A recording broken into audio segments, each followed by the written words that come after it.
Vous êtes en train de faire de la politique, monsieur. Je connais le sujet, pardon, je suis un peu plus sur le terrain que vous en ce qui concerne ce sujet-là. Alors attends, Et je peux vous dire qu'en ce qui concerne donc vous êtes le seul à avoir le droit de parler. Les parents parisiens dont je fais... Bienvenue dans cette nouvelle vidéo pépite. Aujourd'hui, Sarah Knafo se retrouve face à un chroniqueur des grandes gueules sur le sujet de la pédocriminalité, et comme vous allez le voir, Sarah Knafo va le clouer le bec. En effet, selon ce chroniqueur, Sarah Knafo serait une hypocrite qui, durant toutes ses allocutions, n'a jamais évoqué le sujet.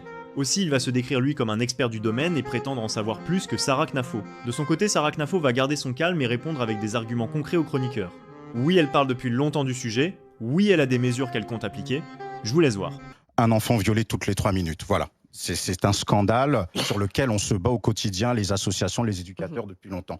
Ce que je vous reproche, mais pas qu'à vous, à toute la classe politique, c'est que vous ne réagissez que lorsqu'il y a des scandales. Scandale du périscolaire, tout le monde devient expert. On a l'impression que tous les politiques sont experts sur la lutte contre la pédocriminalité. Affaire Liana, vous êtes expert. À la différence que votre parti, je me suis même dit, heureusement, et c'est cynique ce que je vais dire, hein, que Jérôme Barella n'était pas noir ou arabe, parce que sinon certains dans votre parti auraient parlé de francocide, parce qu'on sait très bien qu'Éric Zemmour, il utilise le fait que l'islam n'est pas compatible avec la République pour taper sur du musulman. Mélangez tout. Bah non, je mélange pas tout, parce que c'est quelqu'un qui a quand même dit que... On parle d'islam, on parle de pédocriminalité, je suis en train de parler du périscolaire à Paris. Je vous dis que pendant la campagne parisienne, je n'étouffe pas du tout ce que vous dites, au contraire. J'aimerais qu'on parle des enfants. Si vous n'avez pas compris, je vais réexpliquer. Vous réagissez à un scandale. Vous réagissez à un scandale. Vous n'êtes pas engagé au quotidien sur la question, ça ne veut pas dire que vous n'êtes pas choqué. Évidemment que tout le monde est choqué. Mais je ne vous ai pas entendu parler. Éric Zemmour ne parle que d'émigration.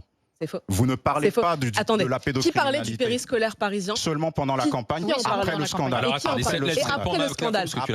Et après le scandale, qui en parlait? Mais avant le scandale. Qui d'autre? Tout le monde en a parlé après le scandale. C'est totalement faux.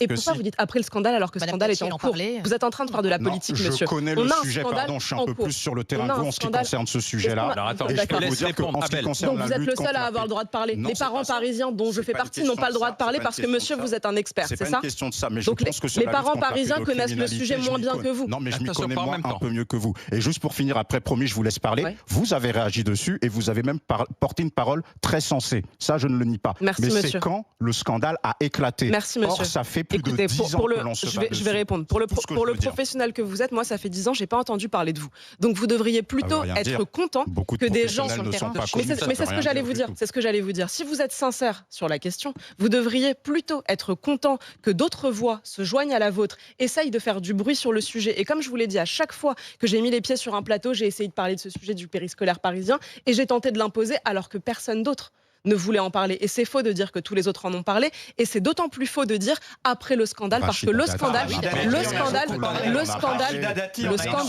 est en cours. Le scandale est en cours. Le scandale est en cours. Donc dire il faut réagir après des scandales et c'est ça qui pose problème. Mais vous avez raison. Mais monsieur, vous avez raison. Mais j'aimerais tellement qu'on puisse plutôt empêcher les scandales que venir dire sur des plateaux comme je suis choquée. Alors moi, ce que je propose, c'est un fichier public des pédocriminels condamnés par la justice. Que s'est-il passé? Par qui alors? Par tout le monde. D'accord. Que s'est-il passé aux États-Unis après le meurtre de Meghan, une enfant de 7 ans qui avait été tuée par un de ses voisins que les parents pensaient être un homme de confiance? Sa mère a dit « Si j'avais su qui était mon voisin, ma fille serait encore en vie. » Pourquoi? Parce que cet homme avait déjà été condamné 2 fois et qu'il était venu s'installer dans leur voisinage, qu'il accueillait des enfants chez lui, il faisait des goûters, tous les parents pensaient qu'il était sympathique et finalement, il a tué cette jeune Meghan. Après ce scandale, aux États-Unis, ils se sont dit « C'est vrai que les familles peuvent avoir le droit de savoir pour des pédocriminels qui sont condamnés, je précise, je ne dis pas qu'il faut mettre tout le monde dès lors qu'il y a le moindre soupçon, évidemment, mais pour des pédocriminels qui sont condamnés par la justice, qu'il y ait leur inscription sur un fichier avec leurs photos, avec les faits qu'ils ont commis, les crimes qu'ils ont commis, et que chacun puisse le consulter. Par exemple, un directeur de collège, ou alors une famille qui a un doute, quelqu'un qui doit embaucher pour sa colonie de vacances, vous en parliez tout à l'heure. À condition que ce soit un métier lié aux enfants. Pas forcément, non.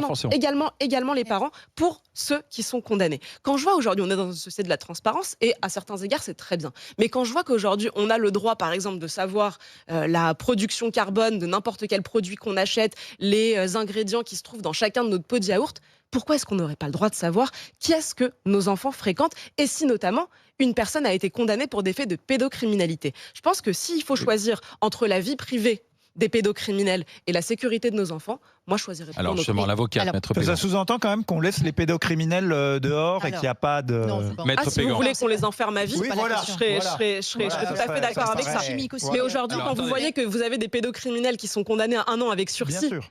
comment ce monsieur on est d'accord, soit on est sur une d'accord. liste publique? Dites-nous en commentaire ce que vous avez pensé de cet échange. Pour ma part, Sarah Knafo a raison, elle est trop forte en débat. Oui, il faut un fichier public afin de protéger nos enfants et petits-enfants.